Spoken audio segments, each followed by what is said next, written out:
Son of a bitch!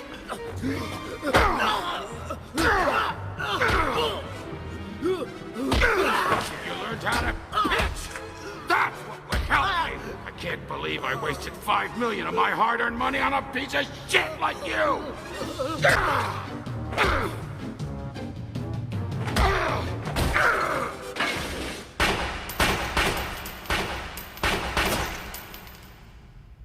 Well, it looks like the game's over. Now, if I told y'all that the scene you just watched is actually from a hentai, would you believe me? About to abuse it, distribute the music and start seeing blue street. Granny thought I was gonna be like my daddy though. Up in the school, I was never on all around. I was the OGs rolling dice playing with dominoes. But then I'm going right back on my business, dropping the music, it's solid dependent. I don't plan on quitting until I see $1 million and tell all the haters I finally did.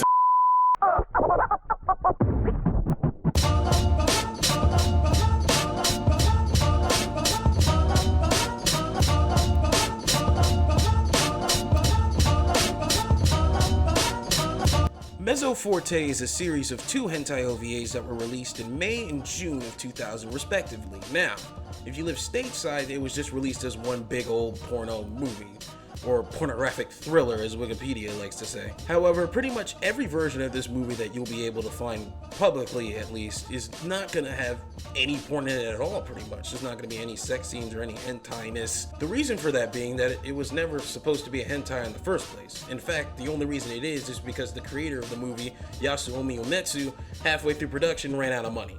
So he ended up going to a hentai production company and was like, hey, if I put in some sex scenes that could be easily edited out later, would y'all publish this as a movie, a hentai movie, and give me money so I can finish this? And they were pretty much like, of course, my nigga, tally ho, continue on. And then that movie, the hentai version, was so popular that he edited out all the sex scenes and re-released it as an actual movie.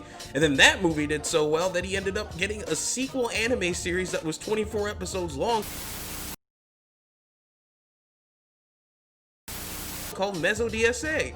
Truly an underdog story that went completely well. It's the Star Wars of the 90s, if you will. Now, the version that we will be watching is not the hentai version. I know. Sad, it's sad, big sads all around. Fucking half the country's on fire. Corona's running amok. And now you can't even watch hentai with the boys on YouTube. It's because something called terms of service or some bullshit like that, you know what I'm saying? But thankfully, the non-hentai version is the superior version of the movie, so at least we got the good old Nintendo seal of approval on this bitch. But anyway, let's get into it. Somewhere in the near future, in Somewhere City, there's a mob boss named Momishiki Momoi. He owns this baseball team known as the Peach Twisters, and he sucks. He sucks at his job. His baseball team always ends up at the bottom of his division, but instead of, just trading players or firing them or releasing them from their contracts like everyone else does, he decides that murdering them in the back alleys is a significantly cheaper option, and also a way for him to get, just get those murderous drives out of it. Just get the good old bad juices out of the system, drain the swamp, if you will. He also has a daughter who is an insane person. She's pretty much Harley Quinn, if Harley Quinn was worse and was kind of crazier. She's a pretty cool character throughout the movie though, so I'm not even gonna lie. And those two are pretty much our main big bads of the movie, right? The movie's only like 90 minutes long, or it's like it's actually less than that. I think it's only an hour, because it's only 2 OVAs, which were like 30 minutes long, so yeah, it's moving at a mile a minute. That's actually kind of the thing that I like about the movie that a lot of people might not, is that the movie is fairly fast paced. It's just plot, slight exposition, plot. There's almost zero world building, and any world building that's done is extremely subtle. Like they don't even tell you what year this takes place in, I do believe. But anyway, the movie cuts away from them and eventually takes us to the protagonist side of things, which are the members of the DSA, a paramilitary private investigation mercenary task force-esque group, I think. They just call themselves the Danger Service Association. I think that's what their name is. If that's wrong, the actual name will be on screen. Because I didn't write this down. But The DSA is made up of 3 members. Mikura Suzuki, who's pretty much Sakura but useful. She's super strong, she can fight, she can shoot. She's pretty much the main enforcer of the group. She's the muscle.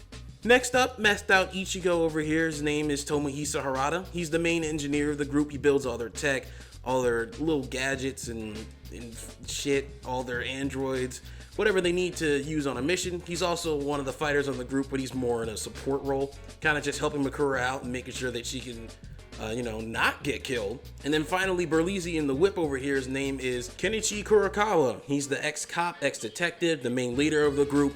He's the one that sends Tomohisa and Mikura on missions. He's kind of like their handler. If shit goes south, he'll be in his car, ready to crash through a wall and pick him up and get him the fuck up out of there. That's pretty much his job. He also cooks for them sometimes, but that's more or less his role on the team.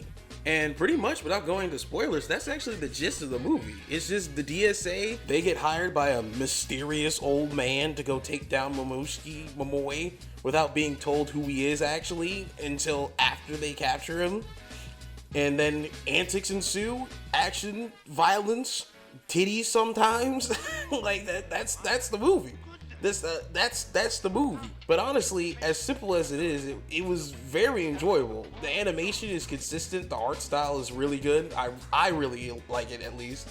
It's got a lot of that 90s aesthetic that, a lot of old anime has. The animation is really smooth, like really well done. Like, I understand why he ran out of money halfway through production, because it actually holds up really well even by today's standards. And like, all the fight scenes are framed really well. Like, you can really tell what's going on even if it's an extremely chaotic fight scene.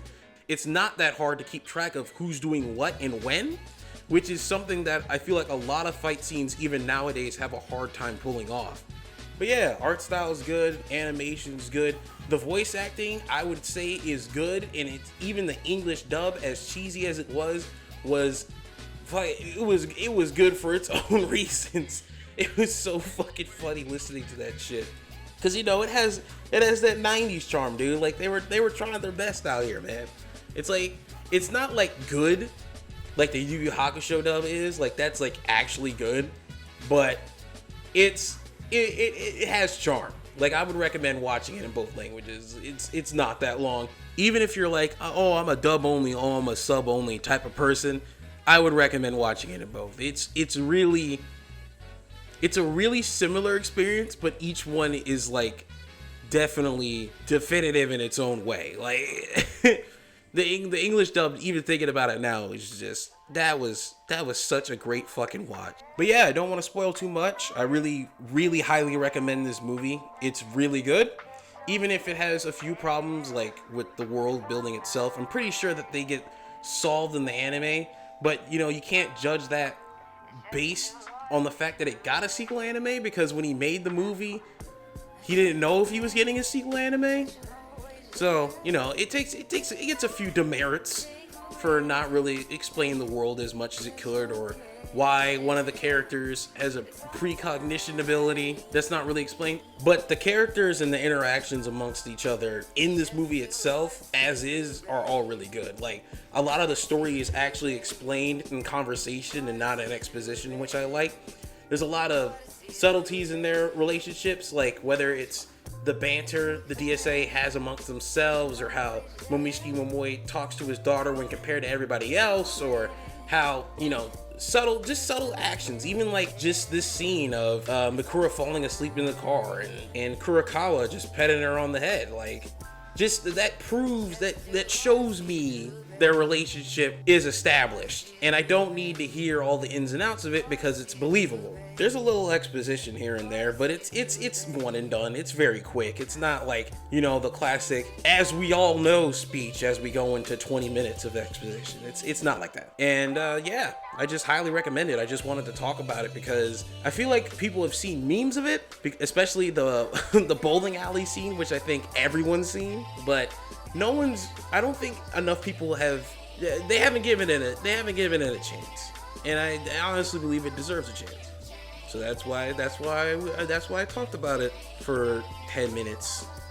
So yeah, go watch it. You can watch it pretty much anywhere. Buy it for 5 cents at the fucking library. I don't know. Torrent it. It's not hard to find. It's not. But yeah, that's it. Go watch it. Bye.